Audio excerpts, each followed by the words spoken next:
Hello, नमस्कार दोस्तों। मैं हूँ राजीव और आप देख रहे हैं झारखंड अपडेट। दोस्तों चलिए शुरू करते हैं आज के इस सेशन को।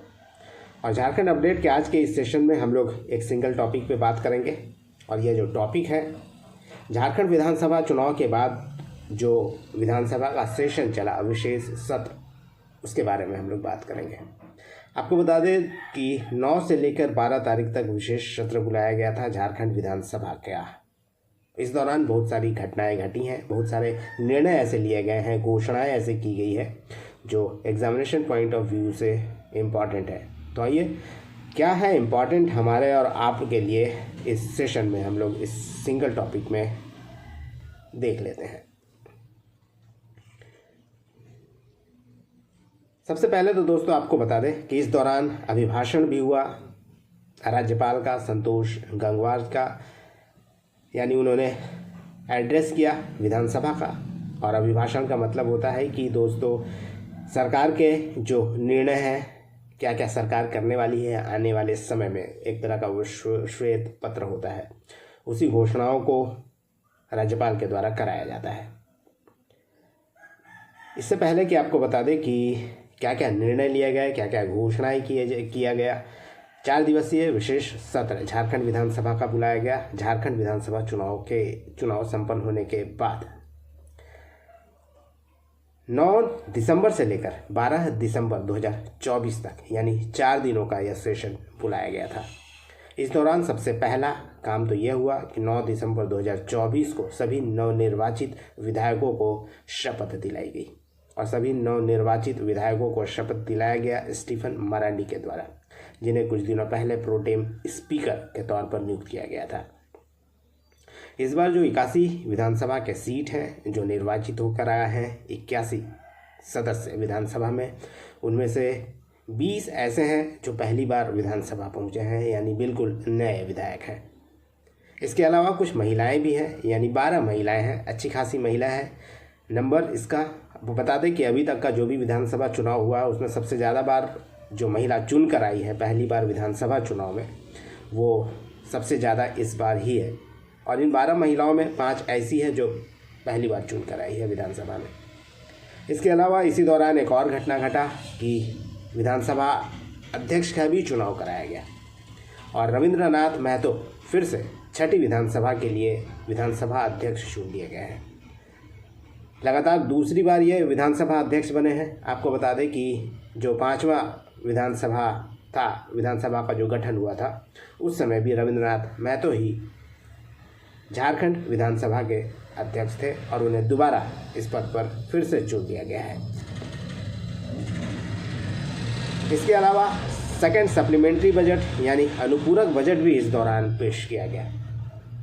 और जो द्वितीय अनुपूरक बजट पेश किया गया, सप्लीमेंट्री बजट, ये 12 दिसंबर को इसी दौरान पेश किया गया, जिसमें 11,697 करोड़ रुपए का द्वितीय अनुपूरक बजट पेश किया गया था और इसे 12 दिसंबर को ध्वनिमत से पारित कर लिया गया। और ये जो अनुपूरक बजट है ये 24-25 के लिए है। दोस्तों आपको बता दें कि जो बजट था, मूल बजट 24-25 का, उसके बाद अनुपूरक बजट इसलिए लाया गया कि कई सारी नई घोषणाएं की गई है सरकार के द्वारा, तो उसके बजट के लिए ये घोषणाएं की जाती है।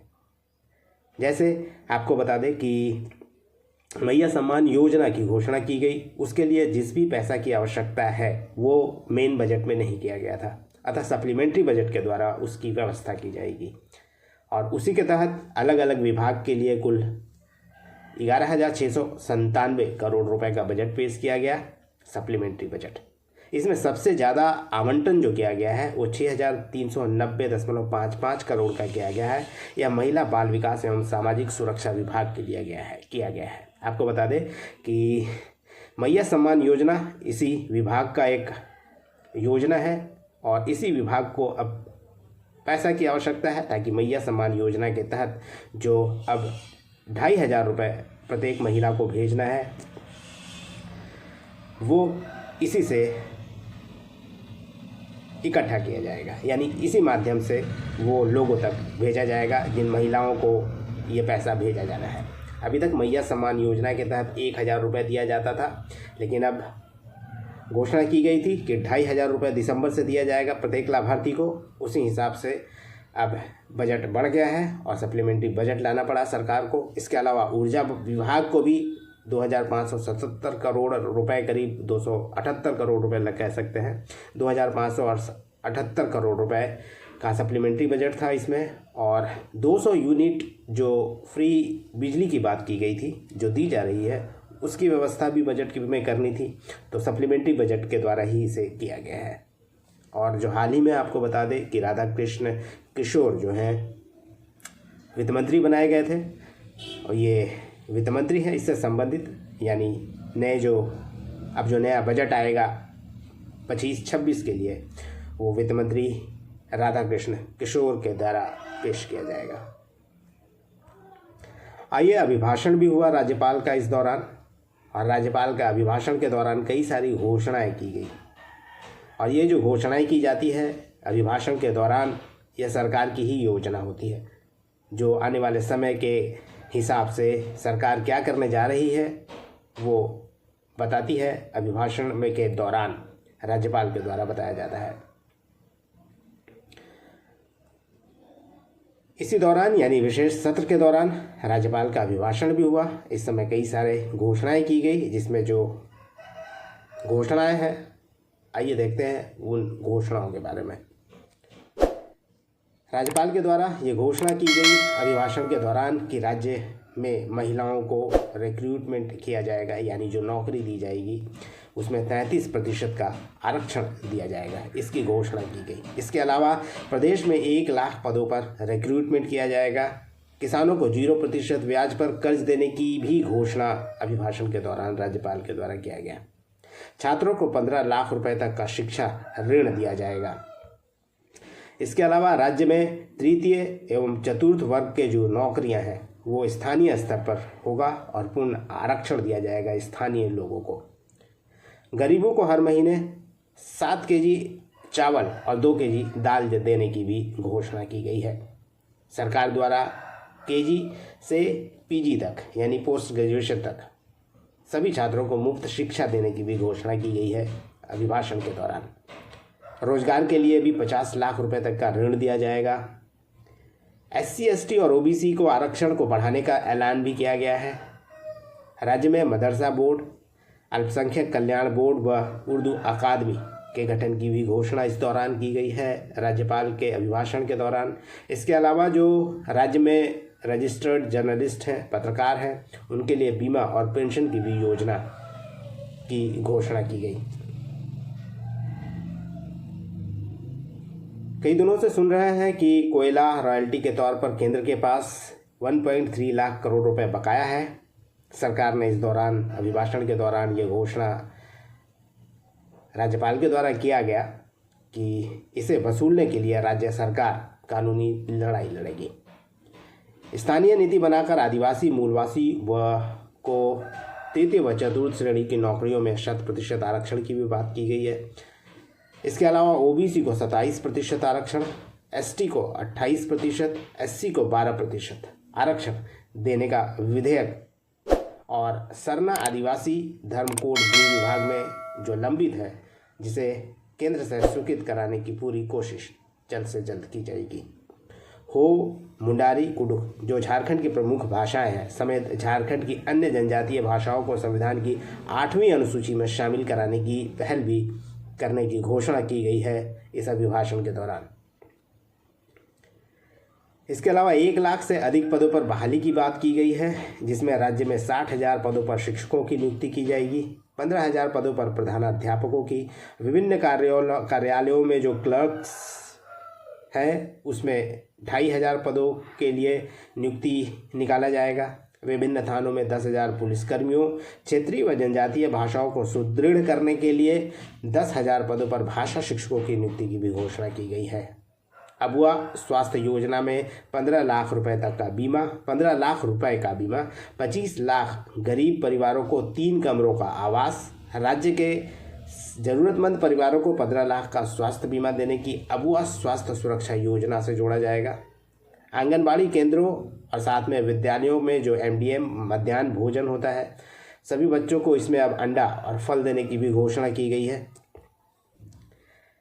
इसके अलावा सहारा इंडिया के जो पीड़ित हैं निवेशक, उनके भुगतान होने तक सरकार द्वारा लड़ाई लड़ने की बात की गई है कि सरकार इनके लिए लड़ाई लड़ेगी। मनरेगा मजदूरों को न्यूनतम 350 रुपये प्रतिदिन मजदूरी की बात की गई है। नदियों व डैम में पानी का सदुपयोग करने और जो लिफ्ट इरिगेशन योजना है उसे आगे बढ़ाते हुए 10,000 करोड़ की योजना प्रारंभ करने की भी घोषणा की गई। राज्य सरकार सभी महिलाओं को मैया सम्मान योजना के तहत सम्मान राशि के रूप में 2,500 रुपये हर महीने देगी, इसकी भी घोषणा की गई। अब तक ये 1,000 रुपये दिया जा रहा था। आंगनबाड़ी सेविका, आंगनबाड़ी सहायिका, रसोइया, पोषण सखी, स्वास्थ्य सहिया, जल सहिया आदि के मानदेय में जो सरकार ने सम्मानजनक वृद्धि की है। इसके अलावा इस कार्यकाल के दौरान आने वाले समय में इनके मानदेय में अन्य कर्मियों के अनुरूप वार्षिक वृद्धि की भी घोषणा की गई है। इसके अलावा स्वास्थ्य सहायता जो समूह है SHG सेल्फ हेल्प ग्रुप्स, उससे जुड़ी जो सखी मंडल की महिलाएं हैं उन्हें 15,000 का क्रेडिट लिंकेज उपलब्ध कराते हुए स्वरोजगार का अवसर उपलब्ध कराया जाएगा। प्रत्येक ग्राम संगठन को 0% ब्याज पर 15-15 लाख रुपए का क्रेडिट लिंकेज भी उपलब्ध कराया जाएगा। इसके अलावा झारखंड के प्रत्येक प्रखंड में डिग्री कॉलेज और साथ में प्रत्येक अनुमंडल में पॉलिटेक्निक कॉलेज की स्थापना की भी बात की गई है। सभी प्रखंड व जिलों में बाबा साहब भीमराव अम्बेडकर लाइब्रेरी सह शिक्षा सहयोग केंद्र की स्थापना की भी बात की गई है। और मुख्यमंत्री रोजगार सृजन योजना के तहत 50 लाख रुपए तक का ऋण जो ज़रूरतमंद है उसे देने की भी इस अभिभाषण के दौरान जो राज्यपाल के द्वारा किया गया सदन में, विधानसभा में, उसकी घोषणा की गई। तो दोस्तों ये था सारा इम्पॉर्टेंट पॉइंट्स जो झारखंड विधानसभा में जो 4 दिनों का विशेष सत्र चला, उस दौरान जो इम्पॉर्टेंट पॉइंट्स सामने आया, जो एग्जामिनेशन पॉइंट ऑफ व्यू से हमारे और आपके लिए इम्पॉर्टेंट है, उसे मैंने कलेक्ट कर लिया है। और ये था सारा कंटेंट्स उसका, या कह सकते हैं उसका जो सारांश। उम्मीद करता हूँ पसंद आया होगा। धन्यवाद। फिर भी मिलते हैं नेक्स्ट सेशन में। तब तक देखते रहिए, जुड़े रहिए झारखंड अपडेट के साथ। धन्यवाद दोस्तों। फिर मिलते हैं नेक्स्ट सेशन में किसी नए टॉपिक के साथ। धन्यवाद।